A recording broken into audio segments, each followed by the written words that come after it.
아프지 않고 팔팔한 여러분의 인생을 응원합니다. 신규철TV 팔팔한 인생! 제가 얼마 전에요, 박사님, 원장님, 그 사진 보신 적 있는지 모르겠는데, 이 한국인의 쇼파 사용법이라는 사진을 제가 보고 너무 웃겼어요. 다들 쇼파 냅두고, 쇼파는 그냥 등받이. 다 땅에 앉아 계시는 거예요. 맞아요, 그런 맞아요. 사진을 네. 보고. 아, 그게 사진도 아니라 우리가 이제 그 명절날 집에 가서 네네네, 맞아요. 소파 다 뒤에다 씌워놓고 다 전부 다 이렇게 쪼그려 앉고 네네네. 그렇게 앉잖아요. 맞아요, 맞아요. 남의 집 일이 아니에요. 맞아요. 그러니까 저도 그거를 생각하면서 그런 사진이 있구나 했는데 저도 그 역시 그렇게 앉아 있더라고요. 저도 그랬어요. 그러니까 이렇게 오랜 자식 생활을 한 버릇이 잘 안 고쳐지나 봐요, 원장님. 그렇죠? 그렇죠. 쪼그려 앉아서 일하고 빨래하고 뭐 설거지하고 맞아. 청소하고 그럼에도 불구하고 소파 위에 앉아서 양반다리도 많이 하고. 맞아요. 쇼파 위에서 굳이 이렇게. 그러니까 저도 그렇네요. 박사님이 여기. 여기서도 그 일에 편해. 맞아요. 뭔가. 그렇게 이제 쪼그려 앉거나 양반다리 할 때 통증을 호소하시는 분들이 많은데요. 뭐 당연히 이제 여러 가지 증상, 질병의 가능성이 있지만 이제 오늘은 그 중에 또 대표적인 반월상 연골 파열에 대해서 한번 알아보도록 하겠습니다. 반월상 연골 파열. 발음도 너무 어려워요. 무슨 어렵죠? 네, 불상 이름 같아요. 그럼 구독과 좋아요 꾹꾹꾹 누르고 이제 시작해 보겠습니다.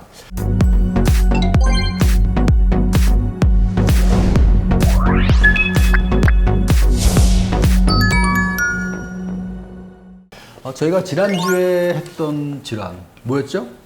기억 안 나죠? 슬개골 연골 연화증. 오, 대단하시네.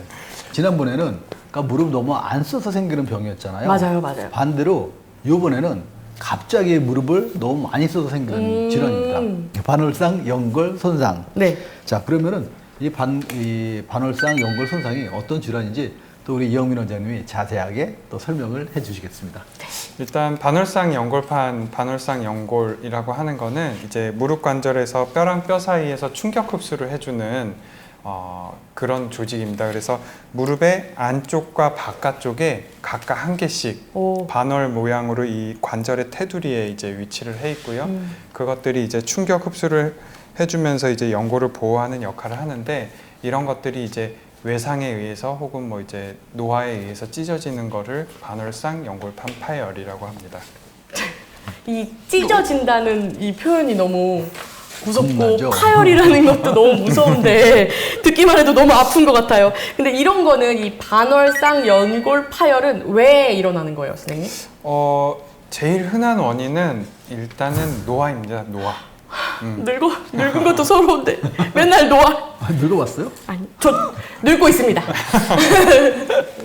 이 반월상 연골판이라는 게 충격 흡수를 하는 역할을 하는데 충격을 흡수하려면 우리가 뭐 소파나 용수철 같은 거를 생각을 해보면 얘네들이 충격을 흡수하기 위해서 이렇게 탄성이 있잖아요. 네네네. 근데 이런 것들이 노화가 되면 딱딱해집니다. 딱딱해져서 흡수하는 능력이 약해지고 충격은 계속 가해지니까 이제 오그라들었다 늘어났다가 되질 않고 이제 찢어지게 되는 거죠.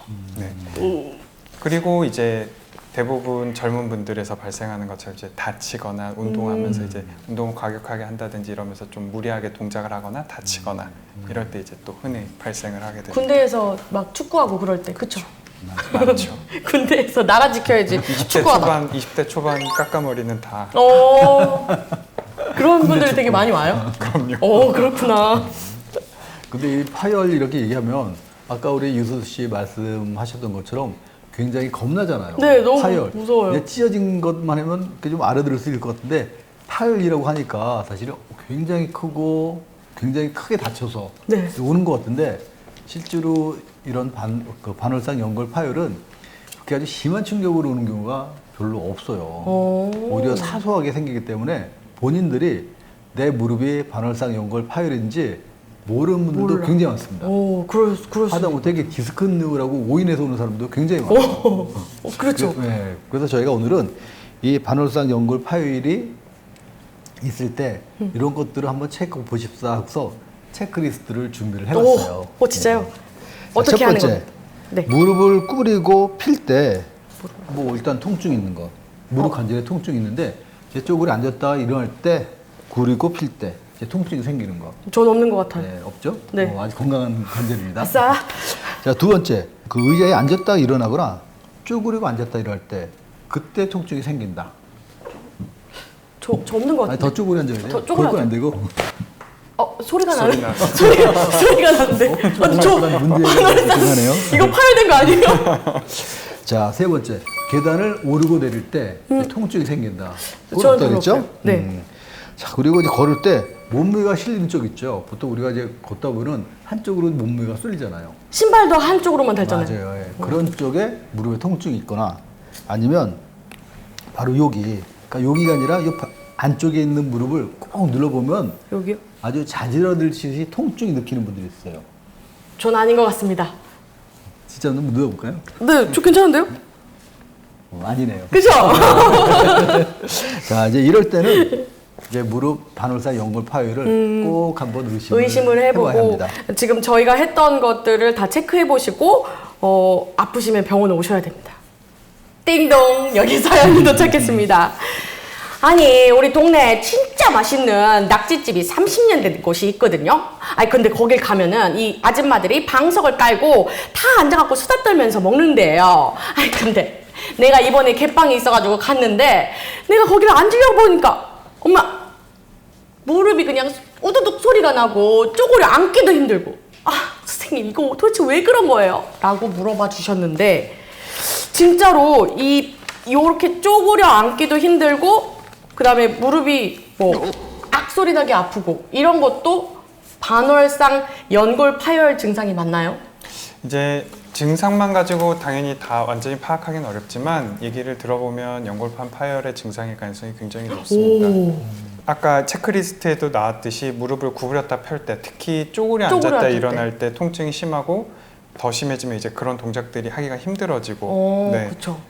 그 외에도 이제 무릎이 뚝 하고 걸리는 소리가 난다거나 혹은 무릎이 힘이 빠져서 좀 휘청거린다 혹은 이제 심한 경우는 무릎이 이제 잠긴다고 표현을 하는데, 무릎이 잠긴다요? 네, 무릎이 여기서 끝까지 움직여져야 되는데 네. 다 펴지지 않거나 더 구부려지지 않고 딱 거기서 걸리는 증상들이 생길 수가 있습니다. 이런 경우 이제 반월상 연골판 파열을 의심을 해봐야 됩니다.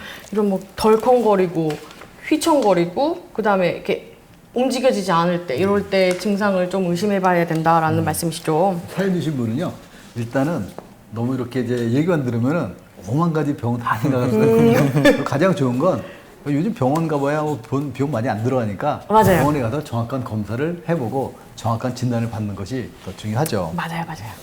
그런데 이 병원에 가게 되면은 우리가 진단을 하게 되잖아요.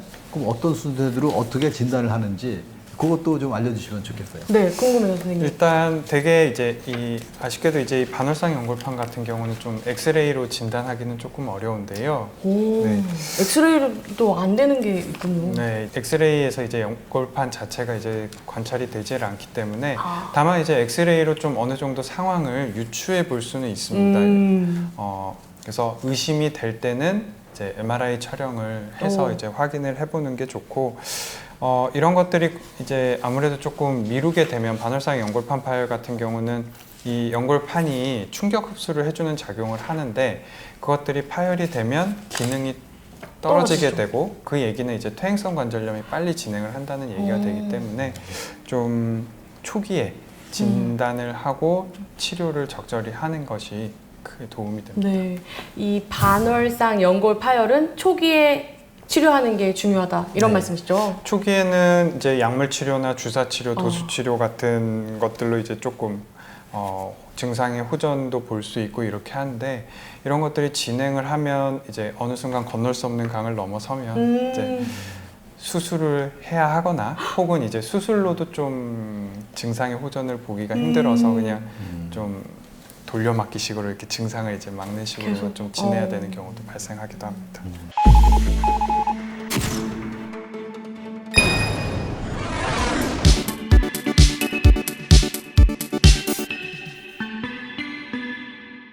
띵동, 여기 사연이 도착했습니다.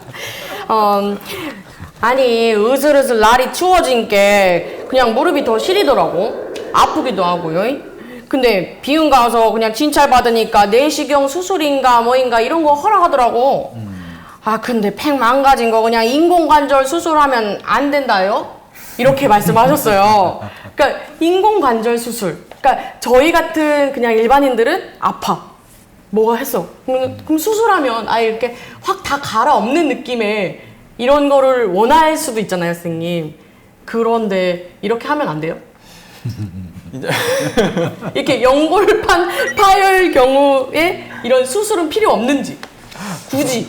아니 뭐 사람이 뭐 자동차도 아닌데 그렇게 쉽게 갈았다 뺐다 하려고 그러세요? 근데 그러고 싶잖아요. 아프니까. 근데 조금 있으면 또 아플 텐데? 그러면서 이제 확 갈아 버리고 싶다 이런 생각 하는데. 그런 게 이해는 가요 사실은. 네.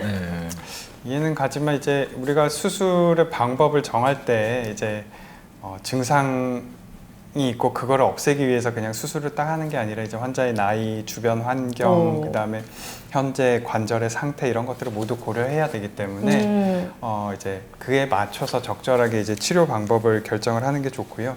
인공관절 같은 경우는 내시경으로 하는 것보다 훨씬 수술도 크고 좋기만 할 수는 없죠. 수술도 크고 재활도 훨씬 더 힘들고 그다음에 뭐 비용적인 부분도 있을 거고 그다음에 아무래도 인공관절은 또 수명이 있기 때문에 수명이 나이 어느 정도예요, 선생님? 보통은 우리가 흔히 이제 쉽게 얘기할 때 한 20년 정도 20년. 그렇기 때문에 이제 한 5, 60대만 돼도 60대 초반까지만 돼도 굳이 인공관절까지 얘기를 꺼내는 경우는 그렇게 흔치 없어요? 않죠. 네. 인공관절 하면 좋은 점이 있기도 하죠. 이제 인공관절을 하면 이제 관절염이 너무 심해서 이제 인공관절을 하면 다리 모양도 곧아지고 이렇게 해서 좋긴 하지만 이제 그냥 연골판 파열만 단독으로 있는 경우는 그렇죠. 내시경으로 또 간단하게 할 수 있고 뭐 허리도 그렇고 무릎도 그렇고 크게 이제 변형이 생겨서 그 변형을 뭐 치료하기 위한 게 아니라 그러면 사실은 가급적이면 수술은 피하는 게 낫죠. 그렇죠. 네. 수술보다는 시술 이렇게 하고 이제 운동도 더 해보고. 뭐 시술보다도 사실 우리 사람의 몸이 이제 굉장히 이제 오묘하기 때문에 네. 스스로 이제 자연적인 치료 능력이 있거든요. 그러니까 예전에 무릎 연골 파열됐을 때 보면은 사실은 거의 뭐 내시경으로 이제 파열된 부위를 다 제거하는 뭐 수술하는 게 거의 대세 일정이 있었어요. 근데 요즘 보면 사실 그것도 필요 없다고 하고 스스로 자연적인 치료를 기대해도 좋아지는 게 굉장히 많거든요. 그렇게 스스로 이렇게 좋아질 네. 경우도 근데 가끔 이제 유수 씨처럼 확 갈아엎어버리고 싶어. 가지고 그냥 갈아달라는 분들이 종종 있어요. 굉장히 많아요. 그러니까요. 근데 오히려 그런 분들 설명하는 거 되게 힘들어요. 빨리 수술해가지고 좋게 해주고 싶은데 왜 이렇게 아프게 맞아요. 고생시키냐고. 근데 가장 좋은 거는 내 몸을 스스로 치료할 수 있도록 놔두는 게 제일 좋고 이제 그게 안 될 때 뭐 약간의 치료를 통해서 좀 도와주는 게 좋지 처음부터 그런 수술을 하게 되면 사실은 이제 좋을 것 같지만 또 20년, 30년 후 보면은 또 안 좋은 좋아할 일이 생기고 수도 있고. 또 생각해 보세요. 20년, 30년 후에 또 어떤 좋은 치료가 나타날지도 모르는데 맞아. 처음부터 이렇게 로봇을 만들면 좋겠어요? 그러네요. 박사님, 저 설득 당한 것 같아요. 저는 갈아엎지 않겠습니다, 여러분. 유수 씨가 귀가 얇아서 그래요. 그런가? 대부분 설득 안 당해요. 그래요? 네. 그러니까 확 갈아엎고 싶다 이렇게 하신 분은 끝까지 확 갈아엎겠습니다 이렇게. 그냥 가요. 그래서 다른 병원 가서 결국 수술 받으세요. 다른 분. 사실 치료도 중요하고 이제 뭐 다 중요하지만 사실 치료하기 전에 이렇게 다치지 않도록 예방하는 게 사실은 굉장히 중요하거든요. 맞아요. 궁금합니다. 제가 이제 진료를 볼 때 제일 많이 하는 얘기 중에 하나가 쪼그려 앉거나 양반다리 무릎 꿇고 앉기 이런 동작들을 피하세요 이 얘기를 항상 많이 하거든요. 근데 그게 안 되지 않아요? 그죠? 원장님도 하시죠? 그렇죠. 저도 의자에 앉아서 양반다리를 하는데 안 하려고 노력을 해야죠. 맞아요. 네, 노력을 노력하는 해야 게. 되고 그런 자세들이 이제 지금 이제 얘기하고 있는 반월상 연골판뿐만 아니라 관절 연골 인대에 다 안 좋은 영향을 미치기 때문에 그리고 허리 자세도 안 좋아집니다. 그래서 가급적이면 피하려고 노력을 하시는 게 좋고 어떤 운동이나 이런 것들을 하기 전에 충분한 스트레칭을 해주는 게 굉장히 중요하고요. 지난번 편을 보신 분들은 이제 대퇴사두근 운동, 허벅지 앞에 근력 운동 여기. 얘기를 들으셨을 텐데요. 대퇴사두근은 무릎의 안정성에 굉장히 중요한 근육이기 때문에 이 근력이 충분히 뒷받침이 되면 무릎 안에 이제 지금 얘기하고 있는 반월상 연골판뿐만 아니라 인대들의 손상도 굉장히 막아줄 수가 있어서 그런 대퇴사두근 근력 운동을 같이 또 병행하시는 게 굉장히 큰 도움이 됩니다. 그러면 오늘 내용을 제가 정리를 해보자면 쪼그려 앉는 건 무릎을 망치는 지름길이다. 그리고 아프면 바로바로 치료하자. 그리고 세 번째로는 하반신 단련 운동을 꾸준히 하자. 이렇게 정리하면 맞을까요? 네, 맞습니다.